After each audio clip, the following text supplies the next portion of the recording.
Ты можешь иметь все деньги. შეგიძლია მთელი სამყაროს ფული გქონდეს და მაინც ცხოვრობდეს სიღარიბეში. მე შემხვედრია მილიონერები, რომლებიც ღამით მარტო ტიროდნენ და ღარიბები, რომლებიც სიხარულისგან მღეროდნენ.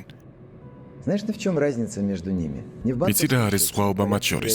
არა საბანკო ანგარიშში, არამედ პრიორიტეტების რიგში. თუ ღმერთი არ იკავებს პირველ ადგილს შენს ცხოვრებაში, ყველაფერი, რასაც მიაღწევ, ადრე თუ გვიან დაინგრევა.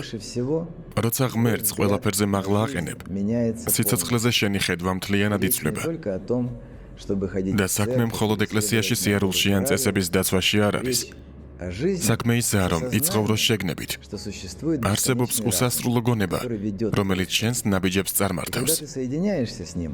და როცა მასთან ერთიანდები, ყოველი გადაწყვეტილება, ყოველი მოძრაობა და ყოველი შესაძლებლობა იძენს მნიშვნელობას, რომელიც ფულისა და უბრალო გადარჩენის საზღვრებს ცდება. ადამიანთა უმეტესობა ბოლო დაიწყებს. ისინი ამბობენ, როცა ფული მექნება, ბედნიერი ვიქნები. როცა იმ თანამდებობას დავიკავებ ბოლოს და ბოლოს სიმშვიდეს ვიპოვი. მაგრამ ეს იგივეა, რაც ცადო 50 სართულიანი შენობის აშენება მიწაზე ფუნდამენტის გარეშე. ადრე თუ გვიან ის მაინც ჩამოინგრება. მე მინახავს მამაკაცები მილიონიანი ანგარიშებით, რომლებიც ემოციურად ინგრეოდნენ, რადგან საკუთარი ცხოვრება არამდგრად საძირკველზე ააშენეს, ამპარტავნებაზე, სიხარბესა და ეგოზე. და მინახავს უბრალო ადამიანები, რომლებსაც არასდროს ჰქონდათ სავსე ანგარიში, მაგრამ სრულფასოვნად ცხოვრობდნენ, რადგან ესმოდათ, ყველაფერი რაც მათ აქვთ, მოდის უფრო დიდი წყაროდან, ვიდრე ისინი თვითონ არიან. თანამედროვე კვლევები ადასტურებს იმას, რასაც 10 წლეულებია ვამბობ. ადამიანები, რომლებსაც ყოველდღიური სულიერი პრაქტიკა აქვთ, უფრო გამძლენი არიან სირთულეების წინაშე. ნაკლებს ფოთვას განიცდიან და მეტკმაყოფილებას გრძნობენ ცხოვრებით, შემოსავლის დონისგან დამოუკიდებლად. ეს ჯადოსნობა კი არ არის. ეს კონცენტრაციაა. როცა ღმერთი ცენტრშია, იწყებ მის დანახვას, რაც მართლა მნიშვნელოვანია, და ფილტრავ იმას, რომ მხოლოდ ყურადღების გადატანაა.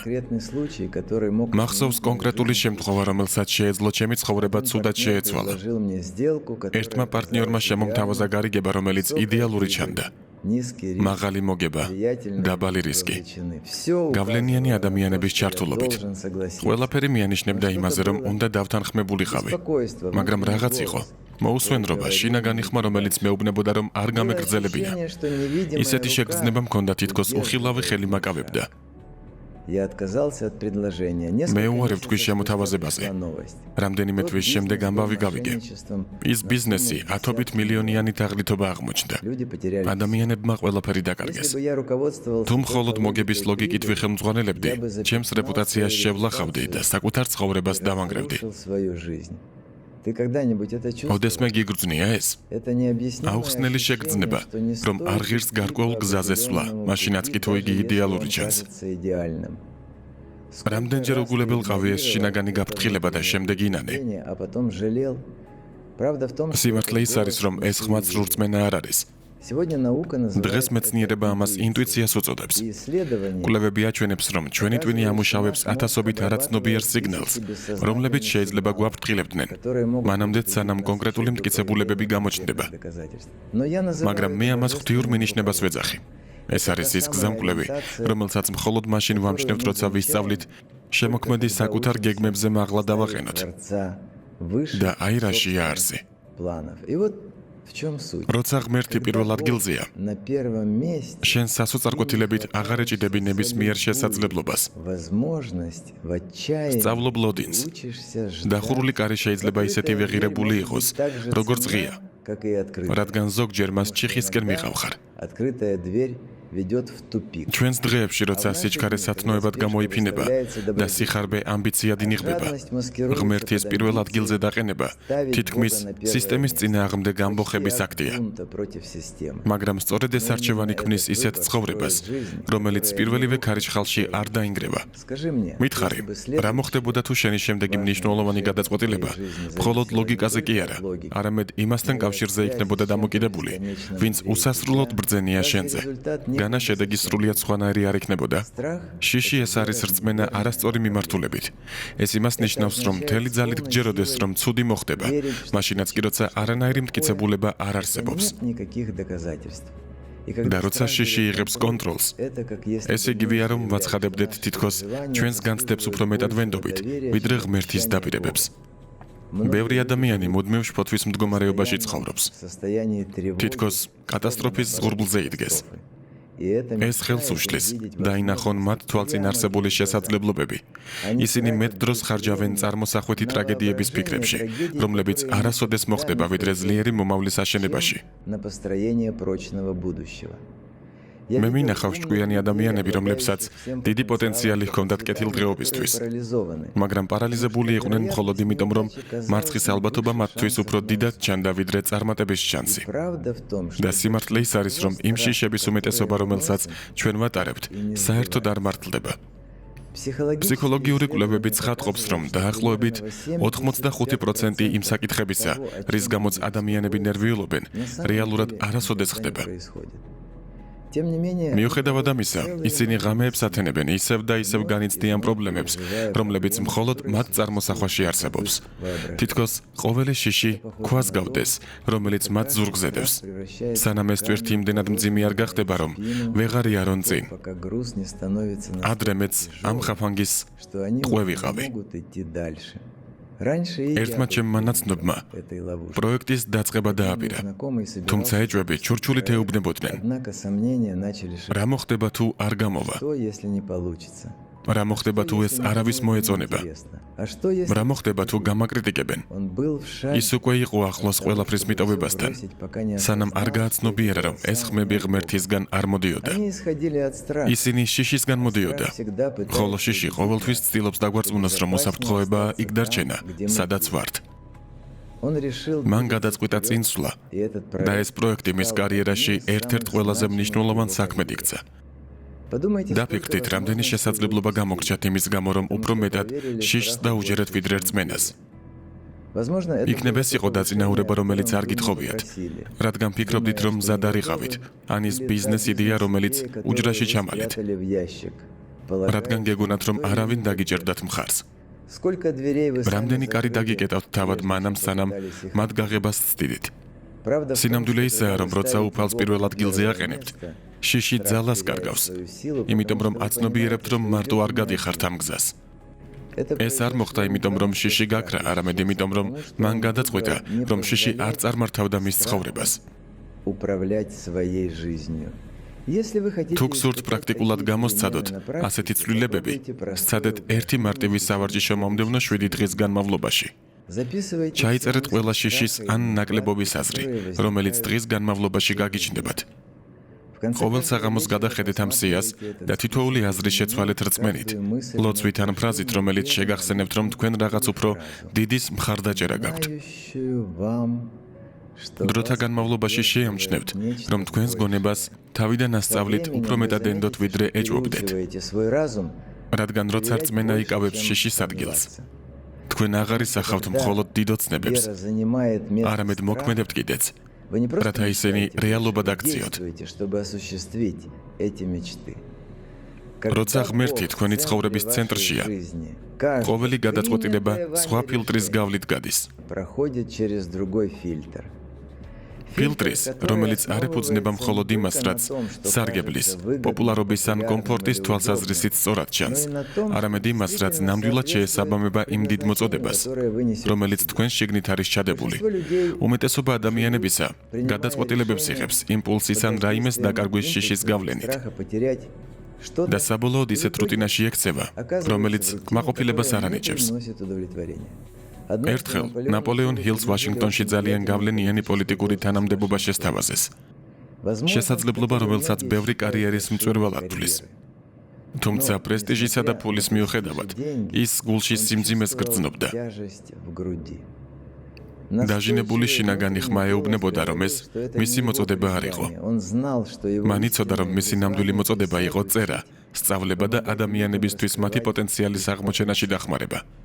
ამ შეთავაზებაზე უარის თქმა მისი ცხოვრების ერთ-ერთი ყველაზე რთული, მაგრამ ამავდროულად ყველაზე სწორი გადაწყვეტილება აღმოჩნდა.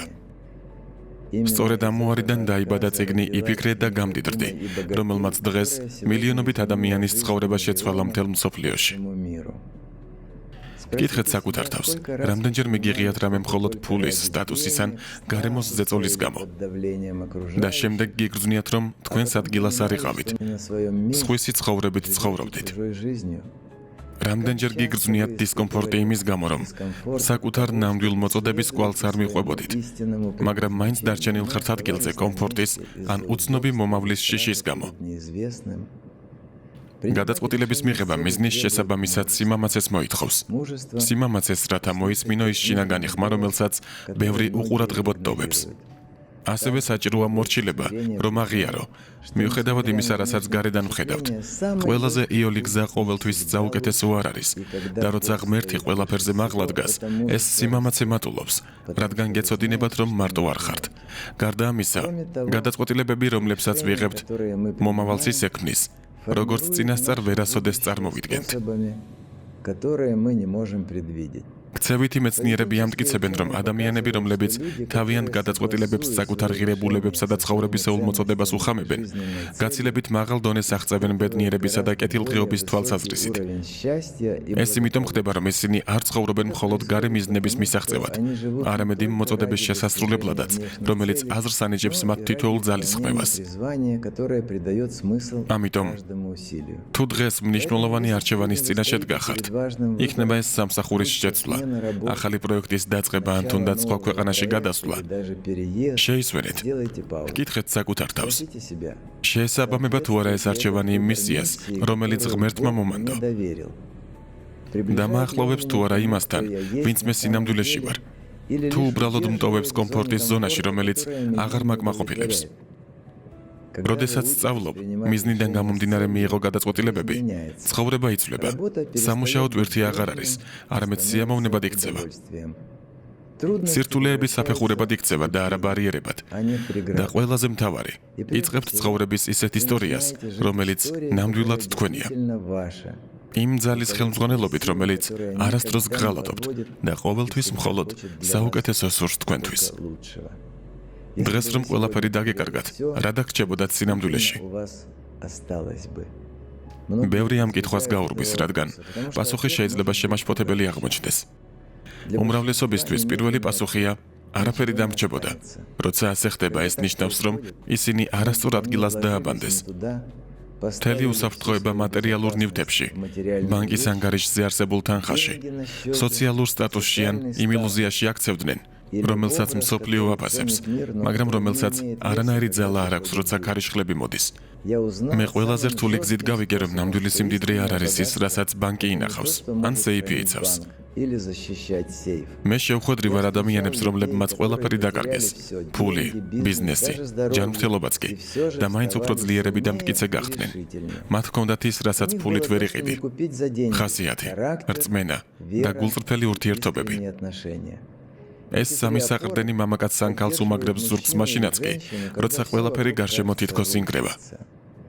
მაგალითად, ჰენრი ფორდი 5 ჯერ გაკოტრდა, სანამ იმპერია ააშენა, რომელმაც ავტომობილების ინდუსტრია შეცვალა. რა ინარჩუნებდა მას ზედაპირზე? არა მხოლოდ გონება ან ტალანტი, არამედ რწმენა იმისა, რაც დიდია და შეურყეველი. სიწრფელე, რომლითაც ის ბიზნეს და საკუთარ ცხოვრებას მართავდა. დიდი დეპრესიის დროს არსებობდა რიგი საზოგადოება, რომლებიც ფინანსურად გაკოტრდნენ, მაგრამ ერთობას ინარჩუნებდნენ, რადგან ადამიანები სწავლობდნენ ერთმანეთის ნდობასა და დახმარებას. მაშინაც კი თუ თავადაც უჭირდათ.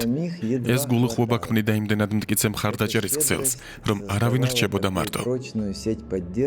რა ხდება, როცა ღმერთს პირველ ადგილზე აყენებ? ის რომ მაშინაც კი, როცა დანაკარგების წინაშე დგახარ, გაქვს საფუძველი, რომელსაც ვერავინ წაგართმევს. სამყარო გვასწავლის, რომ უსაფრთხოებისთვის უნდა ვაგროვოთ, უნდა მოვიმარაგოთ ნივთები, რათა მომავალი დავიცვათ. მე კი ვამბობ, რომ ეს სახიფათო გზაა, რადგან შენს უსაფრთხოებას დამოკიდებულს ხდის იმ ეფემერულ ნივთებზე, რომლებიც ერთ წამში შეიძლება გაქრეს. დააბანდე იმაში, რასაც ფულით ვერ იყიდი.